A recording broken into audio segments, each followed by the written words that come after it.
The Soviet invasion of Manchuria began on August 9, 1945, with the Soviet invasion of the Japanese puppet state of Manchukuo. It was the largest campaign of the Soviet-Japanese War of 1945, which resumed hostilities between the Union of Soviet Socialist Republics and the Empire of Japan after nearly 6 years of peace. Since 1983, the operation has sometimes been referred to as Operation August Storm. The Russo-Japanese War, at the beginning of the 20th century, resulted in a Japanese victory and the Treaty of Portsmouth, through which, along with other subsequent events, including the Mukden Incident and the Japanese invasion of Manchuria in September 1931, Japan eventually gained control of Korea, Manchuria, and southern Sakhalin. In the late 1930s, there were a series of border incidents between the Soviet Union and Japan, the most significant being the Battle of Lake Khasan and the Battle of Khalkhin Gol, which led to the Soviet-Japanese Neutrality Pact of April 1941. The Neutrality Pact freed forces from the border incidents and allowed the Soviets to focus on their war against Germany, and the Japanese to focus on their expansion south into Asia and the Pacific Ocean. With the success at Stalingrad and Germany's impending defeat, the Soviet attitude toward Japan changed, both publicly, with Stalin making speeches denouncing Japan, and secretly, with the buildup of forces and supplies in the Far East. At the Tehran Conference in November 1943, Stalin, Winston Churchill, and Franklin Roosevelt agreed that the Soviet Union would enter the war against Japan once Germany was defeated. Stalin faced a dilemma. He wanted to avoid a two-front war at all costs, but also saw an opportunity to secure gains in the Far East beyond those he expected in Europe. The only way Stalin could secure those gains without a two-front war was Germany's capitulation before Japan's. Due to the Soviet-Japanese Neutrality Pact, the Soviets adopted a policy of interning Allied crews who landed in Soviet territory after operations against Japan, although airmen detained under such circumstances were generally allowed to escape after some period of time. However, the Soviet buildup in the Far East steadily accelerated even before Germany's defeat. By early 1945, it became evident to the Japanese that the Soviets were preparing to invade Manchuria, though they correctly calculated that they likely wouldn't attack before Germany's defeat. In addition to their problems in the Pacific, the Japanese recognized the need to determine when and where a Soviet invasion would occur. At the Yalta Conference in February 1945, Stalin secured Roosevelt's acceptance of Soviet expansion in the Far East in exchange for agreeing to enter the Pacific War within 2 to 3 months of Germany's defeat. By mid-March, things were going poorly for the Japanese in the Pacific, and they had withdrawn their elite troops from Manchuria to support operations in the Pacific. Meanwhile, the Soviets continued their preparations in the Far East, having decided they did not wish to renew the Neutrality Pact. The terms of the pact required a 12-month advance notice of expiration, so on April 5, 1945, the Soviets apparently complied, informing the Japanese that they did not wish to renew the treaty. This caused great concern for the Japanese, but the Soviets made considerable efforts to assure them that the treaty would still remain in effect for another 12 months and that the Japanese had nothing to worry about. Germany surrendered shortly after midnight Moscow time on May 9, 1945, which meant that if the Soviets were to honor the agreement at Yalta, they would need to enter the war with Japan by August 9th. The situation continued to deteriorate for the Japanese, now the only remaining Axis power in the war. They were eager to maintain peace with the Soviets and ultimately to bring about the end of the war. Since Yalta, they had repeatedly tried to convince the Soviets to extend the Neutrality Pact, as well as attempting to engage them in peace negotiations with the Western Allies. The Soviets did nothing to discourage these overtures, instead being content to prolong the process as long as possible while continuing to prepare their invasion forces. One of the goals of Admiral Baron Suzuki's cabinet upon taking office in April was to try to secure any peace terms that were not unconditional surrender. At the end of June, they again approached the Soviets, inviting them to mediate with the Western Allies on Japan's behalf, offering them specific proposals. In exchange, they were prepared to offer the Soviets very attractive territorial concessions. Stalin ostensibly showed interest, and the Japanese were now awaiting an official response from the Soviets, even as the Soviets continued to avoid providing one. The Potsdam Conference was held from July 16th to August 2nd. On July 24th, the Soviet Union withdrew all its embassy staff and their families from Japan. On July 26th, the conference produced the Potsdam Declaration, by which Churchill, Harry S. Truman, and Chiang Kai-shek demanded Japan's unconditional surrender. The Japanese avoided responding to the declaration, continuing to wait for a clarifying response from the Soviets. The Japanese had been monitoring traffic on the Trans-Siberian Railway and Soviet activity east of Manchuria. In conjunction with delaying tactics, this suggested that the Soviets would not be ready to invade eastern Manchuria before the end of August. The Japanese had no concrete evidence of when or where any invasion would occur. They had estimated that an attack was not likely before the spring of 1946. But Stavka had in fact planned an offensive for mid-August, successfully concealing the buildup of a 90-division force. Many Soviet units had crossed Siberia in their own vehicles to avoid overloading the rail link. The Japanese were caught completely by surprise when they received the Soviet declaration of war 1 hour before midnight on August 8th, now facing a simultaneous invasion on 3 fronts that began just after midnight on August 9th.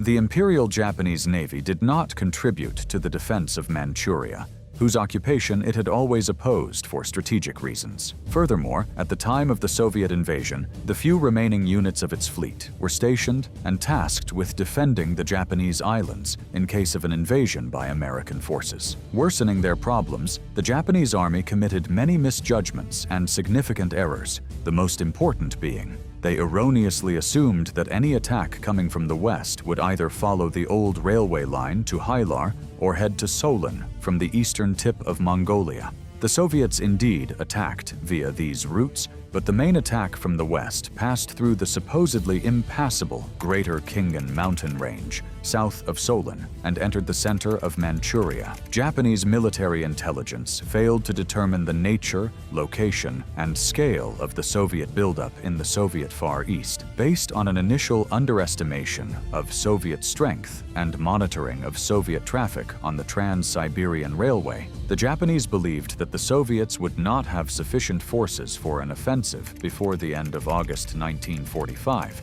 and that an attack would be more likely in the fall of 1945 or spring of 1946. Due to the withdrawal of the Kwantung Army's elite forces for deployment in the Pacific Theater, the Japanese devised new operational plans during the summer of 1945 for the defense of Manchuria against an apparently inevitable Soviet attack.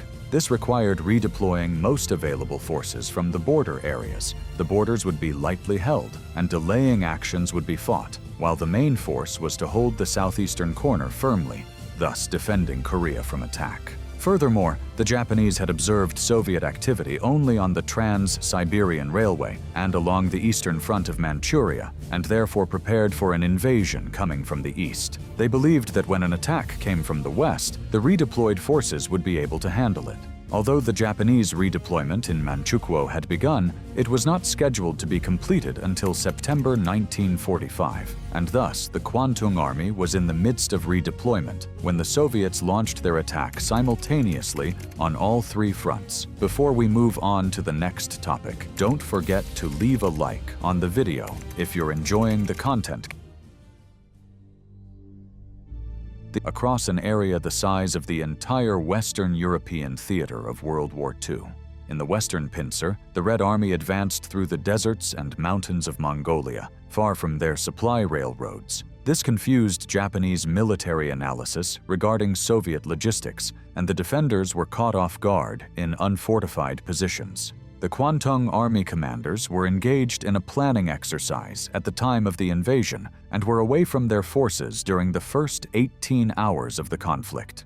The Russians treated the Japanese with utmost cruelty after their deadly assault on Japan's Kwantung Army in Manchuria just a few days before Japan's surrender.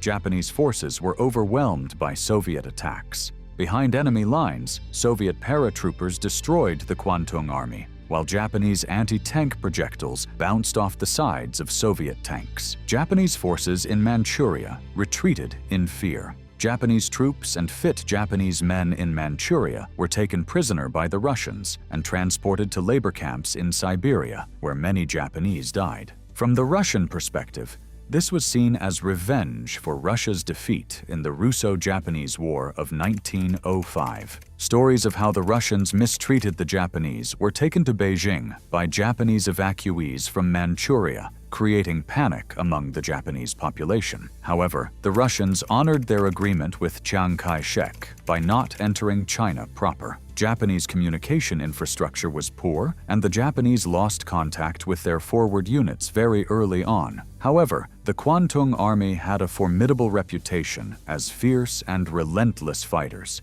and even though undersized and unprepared, they put up strong resistance in the city of Hylar, which tied down some Soviet forces. The Japanese defenders held out until August 18th, when 3,827 survivors surrendered. At the same time, Soviet airborne units seized airfields and urban centers ahead of ground forces, and aircraft transported fuel to those units that had outrun their supply lines. Because Japanese 37mm and 47mm anti-tank guns were only suitable for fighting light Soviet tanks, Japanese forces decided to use suicide bomber squads strapped with grenades and explosives as their main improvised anti-tank weapon. There are reports that the Japanese Army Air Force was using kamikaze planes to try to stop the Soviet advance. However, the prospect of a quick defeat for the Japanese army seemed far from certain, given the fanatical and sometimes suicidal resistance displayed by Japanese forces, similar to the Battle of Okinawa from April to June 1945. There was every reason to believe that a long and difficult campaign to capture the last remaining fortified Japanese areas was expected. In some parts of the Soviet advance, these expectations were fulfilled.